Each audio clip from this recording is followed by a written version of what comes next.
بزار اور ترمذی میں حضرت عبداللہ ابن مسعود سے نبی ایک وسلم کا یہ ارشاد نقل ہوا ہے، ان المرأۃ عورۃ، عورت چھپا کر رکھنے کی چیز ہے۔ ان المرأۃ عورۃ فاذا خرجت، جب وہ گھر سے نکلتی ہے، استشرفها شیطان، اب شیطان جو ہے اس کو تاک میں رکھتا ہے۔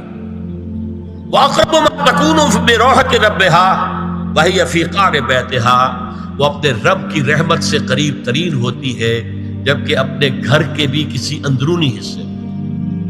اسی لیے فرمایا مردوں کے لیے مسجد میں نماز افضل 28 گنا، اور عورت کے لیے گھر کی نماز مسجد سے افضل، گھر کے صحن کی مسجد سے افضل، دالان کی صحن سے افضل، کمرے میں اس سے افضل، اور کمرے کی کوئی بغلی کوٹھڑی ہے تو اس میں سب سے افضل۔ یہ احادیث نبی اکرم صلی اللہ علیہ وسلم۔ عبداللہ ابن احمد ابن حنبل نے زوائد الزہد میں اور ابن ابی شیبہ نے ابن سعد نے اپنی کتابوں میں مسروق کی روایت نقل کی ہے کہ حضرت عائشہ جب تلاوت قرآن کرتے ہوئے اس آیت پر پہنچتی تھی وَقَرْنَ فِي بُيُوتِكُنَّ، تو بے اختیار رو پڑتی تھی۔ قرآن کہتا ہے اپنے گھروں میں رہو۔ حضرت عائشہ نے شہادت عثمان کے بعد باہر نکل کر لشکر کی قیادت کی، پھر ساری عمر افسوس تھا کہ میں نے غلط کہا۔ حافظ ابو بکر بزار حضرت انس سے روایت کرتے ہیں کہ عورتوں نے حضور سے عرض کیا کہ ساری فضیلت تو مرد لوٹ کے لے گئے، وہ جہاد کرتے ہیں، خدا کی راہ میں بڑے بڑے کام کرتے ہیں، ہم کیا عمل کریں کہ ہمیں بھی مجاہدین کے برابر اجر مل سکے؟ جواب میں آپ نے فرمایا من قعدت منکن فی بیتہا فإنہا تدرک عمل المجاہدین، تم میں سے جو شخص اپنے گھر میں بیٹھی رہے گی وہ مجاہدین کا اجر حاصل کر لے۔ یہ ایک ہوا کا رخ ہے، بتایا جا رہا ہے، یہ نظام ہے جس کو اس شکل میں دیا جا رہا ہے۔ اب آئیے سورہ نور کی طرف۔ یا ایھا الذین آمنوا لا تدخلوا بیوتا غیر بیوتکم حتی تستأنسوا وتسلموا علی اہلہا ذالکم خیر لکم لعلکم تذکرون۔ اہل ایمان مت ہرگز مت داخل ہو اپنے گھروں کے علاوہ کسی اور گھر میں جب تک کہ تم ان کے ساتھ مانوس نہ ہو جاؤ، اذن نہ لے لو، ان پر سلام نہ کرو، یہی تمہارے لیے خیر بہتر ہے۔ اس کے بعد تفصیل آئی ہے، اس میں میں اس وقت نہیں جا رہا۔ اور جو لوگ اس پر عمل نہیں کرتے ان کے بارے میں قرآن مجید کیا کچھ حضور کیا کچھ فرما رہے ہیں یہ آپ سن لیجیے، بہت سخت احکام۔ عن ابی ہریرہ رضی اللہ عنہ ان رسول اللہ صلی اللہ علیہ وسلم قال لو ان امرأ اطلع عليك بغیر اذن فخذفته بحشاة ففقعت عینه ما كان عليك من جناح، متفق علیہ، بخاری اور مسلم دونوں کی ہے۔ اگر کوئی شخص تمہارے گھر میں بغیر اجازت کے داخل ہو جائے اور تم اس کی سزا کے طور پر اس پر کنکریاں پھینکو اور اس کی آنکھ پھوٹ جائے کنکری سے تو تم پر کوئی گناہ نہیں۔ بغیر اجازت کے گھر میں آ گیا ہے، بغیر اذن کے، بغیر استئذان کے کنکریاں مارو اور کنکری سے آنکھ پھوٹ جائے، فما کان علیک من جناح، کوئی حرج نہیں۔ اب آ رہی ہے اصل آیت، قل للمؤمنین یغضوا من ابصارهم ویحفظوا فروجهم ذلک ازکی لهم ان اللہ خبیر ما یصنعون وقل للمؤمنات یغضضن من ابصارهن ویحفظن فروجهن ولا یبدین زینتهن الا ما ظہر منها وَلْيَضْرِبْنَ بِخُمُرِهِنَّ عَلَى جُيُوبِهِنَّ وَلَا يُبْدِينَ زِينَتَهُنَّ إِلَّا لِبُعُولَتِهِنَّ أَوْ آبَائِهِنَّ أَوْ آبَاءِ بُعُولَتِهِنَّ أَوْ أَبْنَائِهِنَّ أَوْ أَبْنَاءِ بُعُولَتِهِنَّ أَوْ إِخْوَانِهِنَّ أَوْ بَنِي إِخْوَانِهِنَّ أَوْ بَنِي أَخَوَاتِهِنَّ أَوْ نِسَائِهِنَّ أَوْ مَا مَلَكَتْ أَيْمَانُهُنَّ أَوِ التَّابِعِينَ غَيْرِ أُولِي الْإِرْبَةِ مِنَ الرِّجَالِ أَوِ الطَّفْلِ الَّذِينَ لَا يَظْهَرُوا عَلَى عَوْرَاتِ النِّسَاءِ وَلَا يَضْرِبْنَ بِأَرْجُلِهِنَّ لِيُعْلَمَ مَا يُخْفِينَ مِن زینتہن وتوبوا الی اللہ جميعا ایھا المؤمنون لعلکم تفلحون۔ یہ لمبی آیت ہے۔ اہل ایمان، اے نبی کہہ دیجئے اہل ایمان مردوں سے اپنی نگاہیں نیچی رکھا کریں اور اپنی شرمگاہوں کی حفاظت کریں، یہی ان کے لیے زیادہ پاکیزہ عمل ہے۔ ان اللہ خبیر بما یصنعون، اور جو کچھ وہ کر رہے ہیں اللہ اس سے واقف ہے۔ وَقُلْ لِلْمُؤْمِنَاتِ يَغْضُضْنَ مِنْ أَبْصَارِهِنَّ، اور مومن عورتوں سے بھی کہہ دیجئے کہ وہ اپنی نگاہیں جو ہے نیچی رکھا کریں، وَيَحْفَظْنَ فُرُوجَهُنَّ، اپنی شرمگاہوں کی حفاظت کریں، وَلَا يُبْدِينَ زِينَتَهُنَّ إِلَّا مَا ظَهَرَ مِنْهَا، اور اپنی زینت کو ظاہر نہ کیا کریں سوائے اس کے کہ جو بالکل ظاہر ہو جائے۔ قُلْ لِلْمُؤْمِنِينَ يَغُضُّوا مِنْ أَبْصَارِهِمْ وَيَحْفَظُوا فُرُوجَهُمْ ذَلِكَ أَزْكَىٰ لَهُمْ إِنَّ اللَّهَ خَبِيرٌ بِمَا يَصْنَعُونَ۔ نوٹ کر لیجئے کہ یہ کہاں ہو رہا ہے؟ گھر میں داخلے کے بعد۔ گھر میں داخلہ اجازت سے، اور داخلہ ہوگا صرف محرموں کا، گھر کے اندر جو ہے وہ نامحرم تو نہیں آئے گا۔ یہ میں آگے بیان کر رہا ہوں۔ وَقُلْ لِلْمُؤْمِنَاتِ يَغْضُضْنَ مِنْ أَبْصَارِهِنَّ وَيَحْفَظْنَ مِنْ فُرُوجِهِنَّ، اور کہہ دیجئے مومن عورتوں سے بھی کہ وہ بھی اپنی نگاہیں جھکا کر رکھیں اور اپنی شرمگاہوں کی حفاظت کریں۔ وَلَا يُبْدِينَ زِينَتَهُنَّ إِلَّا مَا ظَهَرَ مِنْهَا، محرموں سے پردہ کیا ہے؟ محرموں سے اس کا نام ستر ہے۔ عورت کا پورا جسم ستر ہے سوائے چہرے کی ٹکیا اور یہ ہاتھ اور یہ پاؤں، بس۔ کیا مطلب ہے؟ بھائی بھی نہیں دیکھ سکتا بہن کے جسم کا کوئی اور حصہ، باپ بھی نہیں دیکھ سکتا بیٹی کے جسم کا کوئی حصہ۔ یہ ستر ہے، ستر محرموں سے پردہ ہے۔ وَلْيَضْرِبْنَ بِخُمُرِهِنَّ عَلَىٰ جُيُوبِهِنَّ، یہ بھی گھر کے اندر کی بات ہو رہی ہے،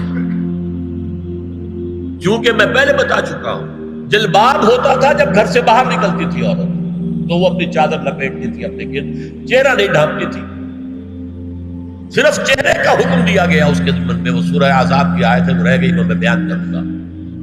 اور خمار اوڑھنی ہوتی تھی جو گھر میں اوڑھتی تھی۔ گھر میں ظاہر بات ہے کہ جلباب تو نہیں لیا جا سکتا، آخر گھر کا کام کاج کرنا ہے، ہلکی سی اوڑھنی وہ گھر میں، لیکن فرمایا وَلْيَضْرِبْنَ بِخُمُرِهِنَّ عَلَىٰ جُيُوبِهِنَّ،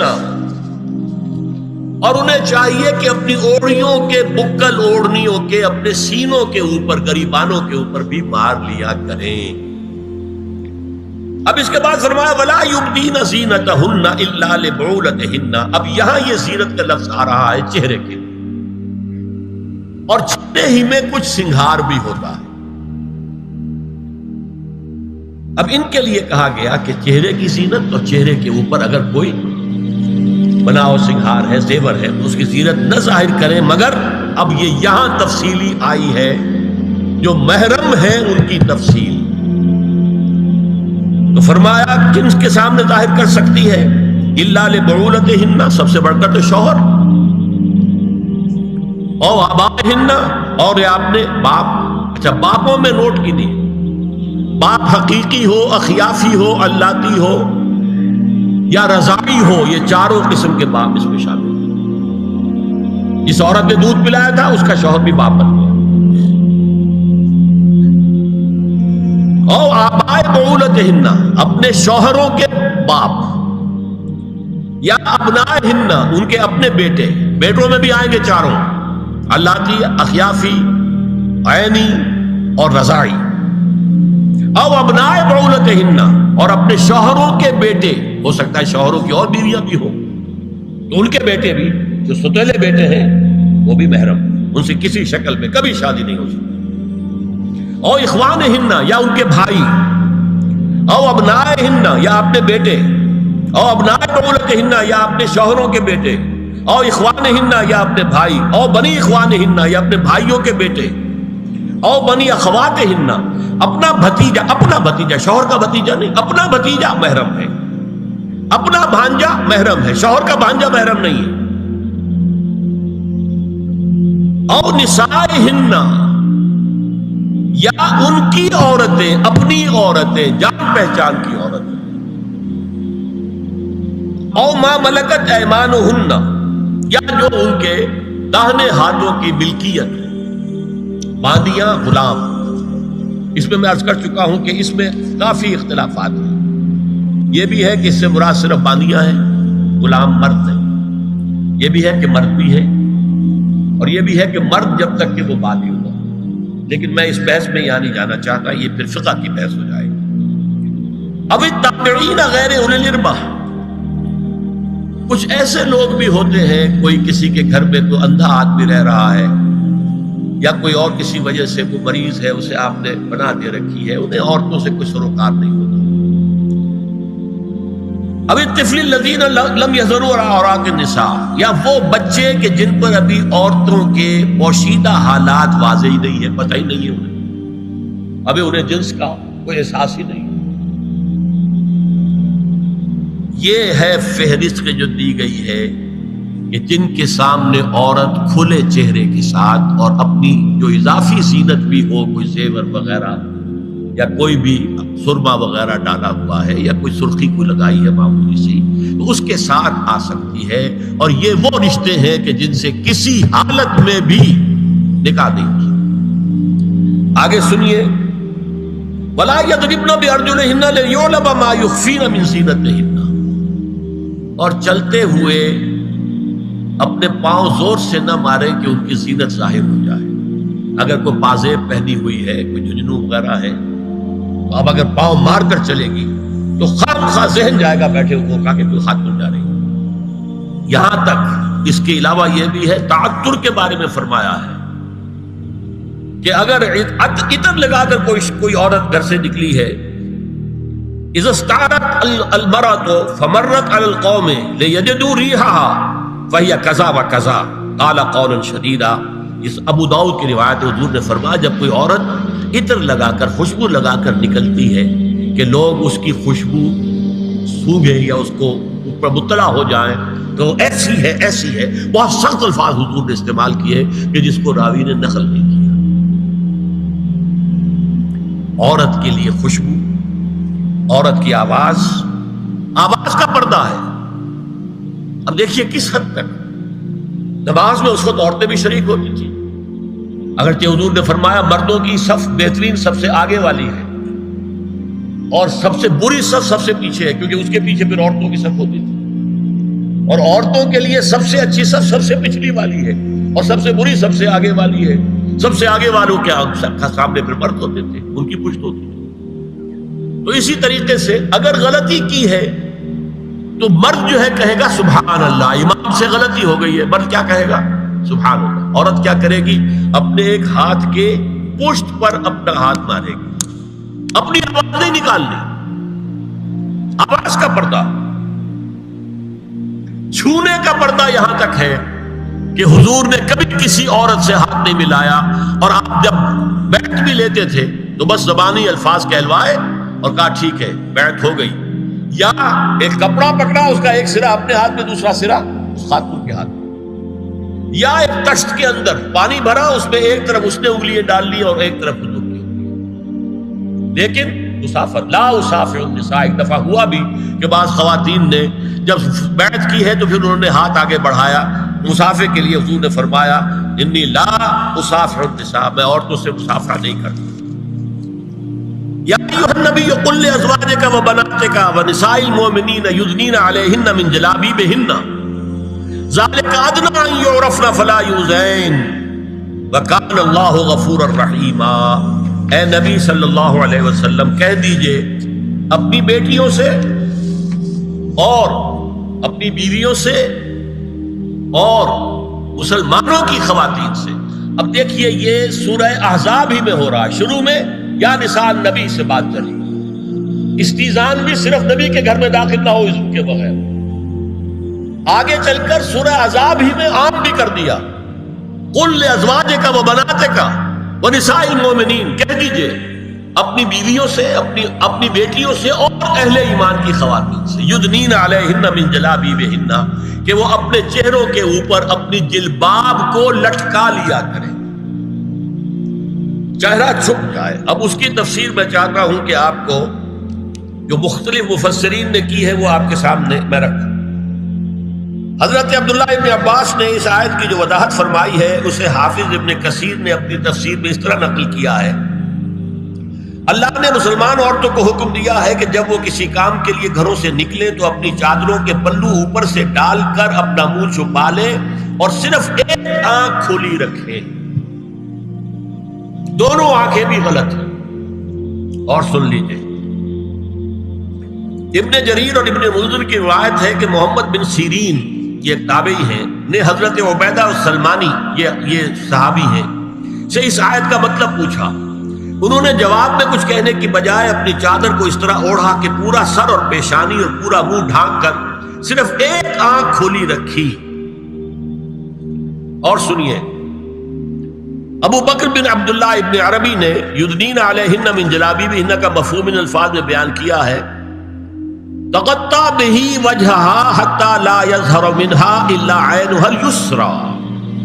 یہ عورت اپنی چادر کو پورے وجود پر ڈھانپ لے اور اس طرح چہرے کو بھی ڈھانپے کہ صرف بائیں آنکھ کھلی رہے. علامہ حمید الدین فراہی کو نظم قرآن کے فہم میں خصوصی مقام حاصل تھا. انہوں نے حجاب کے بارے میں اپنے ایک مکتوب میں ہاتھ اور چہرہ کھلا رکھنے کو جائز قرار دینے کے موقف کے بارے میں لکھا ہے کہ میری رائے میں نظم قرآن پر توجہ نہ کرنے سے یہ غلط فہمی پیدا ہوئی ہے. وہی بات کہ سورہ احزاب میں گھر سے باہر کا پردہ ہے اور سورہ نور میں گھر کے اندر کا پردہ ہے. بہرحال الحق احق بان یتبع، حق جو ہے وہ اس کا زیادہ حقدار ہے کہ اس کی پیروی کی جائے. میں اس مسئلے پر مطمئن ہوں اور میرے نزدیک اجنبی سے پورا پردہ کرنا واجب ہے اور قرآن نے یہی حجاب واجب کیا ہے جو شرفاء میں مروج ہے بلکہ اس سے بھی قدر زائد. مولانا فراہی کا یہ مکتوب ماہنامہ حیات نو بلیریا گنج انڈیا کے اکتوبر سن 92 کے شمارے میں شائع ہوا. یہ ہے علماء کی رائے. حضرت ام سلمہ اور حضرت میمونہ نبی صلی اللہ علیہ وسلم کے پاس بیٹھی تھی. اتنے میں حضرت ابن ام مکتوم آ گئے. نبی صلی اللہ علیہ وسلم نے ان دونوں سے فرمایا احتجبا منہ، ان سے پردہ کرو. ازواج نے عرض کیا یا رسول اللہ الیس اعمی لا یبصرنا ولا یعرفنا، حضور کیا یہ اندھے نہیں ہیں؟ یہ نہ ہمیں دیکھ رہے ہیں نہ ہمیں پہچانتے ہیں. فرمایا افعمغایان انتما، کیا تم دونوں بھی اندھی ہو؟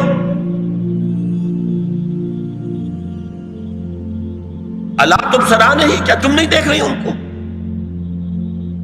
حضرت ام سلمہ تصریح کرتی ہیں ذالک بعد ان امر بالحجاب، یہ جب حجاب کا حکم آ گیا تھا تب حضور نے پھر یہ حکم دیا. اس کی وجہ کیا تھی؟ حضرت عبداللہ ابن مکتوم کا گھر میں آنا جانا تھا. تو اگرچہ اندھے ہیں لیکن یہ کہ یہ بار بار کا آنا جانا اس سے فتنے کا ایک دروازہ کھل سکتا ہے. اس دروازے کو بند کر دیا گیا. حضرت عائشہ کے پاس ایک نابینا آیا تو انہوں نے اس سے پردہ کیا. کہا گیا کہ آپ اس سے پردہ کیوں کرتی ہیں، یہ تو آپ کو نہیں دیکھ سکتا. جواب میں حضرت ام المومنین نے فرمایا لیکنی انظر الیہ، میں تو اسے دیکھ رہی ہوں نا. اور مرد کو دیکھے. البتہ یہ کہ عام حالات میں آپ بازار میں چل رہے ہیں، عورت جا رہی ہے، کوئی باہر نکلنا پڑا ہے، تو اس حالت میں اگر وہ مرد کو دیکھتی ہے تو اس میں در حقیقت وہ فتنہ نہیں ہے کہ جو گھر میں آنے جانے والے لوگ. اب ایک آخری مسئلہ ہے. 2 حدیثیں ایسی ہیں جو میری گفتگو کے خلاف جاتی ہیں اور میں دیانت کا تقاضا سمجھتا ہوں کہ وہ بھی آپ کے سامنے بیان کروں. حضور کے بارے میں یہ معلوم ہے کہ 2 خواتین جو ویسے نامحرم تھیں وہ ان کے سامنے آتی رہیں اور آپ ان سے ملتے رہے. ایک آپ کی سالی حضرت اسماء، حضرت عائشہ کی بہن رضی اللہ تعالی عنہ، اور ایک آپ کی چچا زاد بہن حضرت علی کی بڑی ہمشیرہ حضرت ام ہانی. یہ میں حدیث آپ کو سنا رہا ہوں. بکثرت احادیث سے ثابت ہے کہ حضرت اسماء بنت ابی بکر آپ کے سامنے ہوتی تھی اور آخر وقت تک آپ کے اور ان کے درمیان چہرے اور ہاتھوں کی حد تک کوئی پردہ نہ تھا. حجۃ الوداع نبی صلی اللہ علیہ وسلم کی وفات سے صرف چند مہینے پہلے کا واقعہ ہے اور اس وقت تک بھی یہی حالت قائم رہی. یہ ابو داؤد کتاب الحج. دوسری روایت حضرت ام ہانی رضی اللہ تعالی عنہا جو ابو طالب کی صاحبزادی اور نبی صلی اللہ علیہ وسلم کی چچا بہن تھی، آخری وقت تک حضور کے سامنے ہوتی رہیں اور کم از کم منہ اور چہرے کا پردہ انہوں نے آپ سے کبھی نہیں کیا. فتح مکہ کے موقع کا ایک واقعہ وہ خود بیان کرتی ہیں جس سے اس کا ثبوت ملتا ہے. یہ ابو داؤد کی روایت ہے. یہ روایتیں ہیں، میں انہیں تسلیم کرتا ہوں اور میں نے اب جو کچھ بیان کیا ہے اس سے یہ ایک بالکل برعکس بات سامنے لا رہی ہے۔ اب یہ ہے کہ یا تو ہم ان دو حدیثوں کو اصل مان کر باقی ساری حدیثیں جو ہیں ان کو ختم کریں۔ میں تو آپ کو سنا نہیں سکا، میرے پاس تو بہت زیادہ حدیثوں کا مواد تھا۔ چہرے کے پردے کے لیے حدیثیں جو ہے، استیزان کے لیے کتنی حدیثیں ہیں، چہرے کے پردے کے بارے میں بہت زیادہ حدیثیں ہیں۔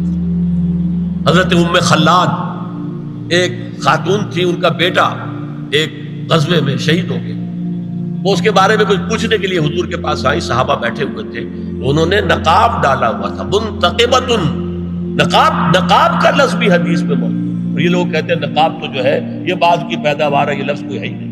حجاب کا لفظ قرآن میں ہے، جلباب کا لفظ قرآن میں ہے، خمار کا ذکر قرآن میں ہے، اور یہ منتقبۃ، نقاب ڈالی۔ لوگوں نے کہا عجیب عورت ہے یہ، اس کا بچہ شہید ہو گیا ہے، مطلب یہ کہ سخت صدمے کی کیفیت، اور یہ اس وقت بھی اس نے نقاب ڈالی ہوئی ہے۔ تو انہوں نے جواب دیا ان ارزو ابنی لا ارزو حیائی، میں نے بیٹا کھویا ہے، اپنی حیا نہیں کھوئی ہے۔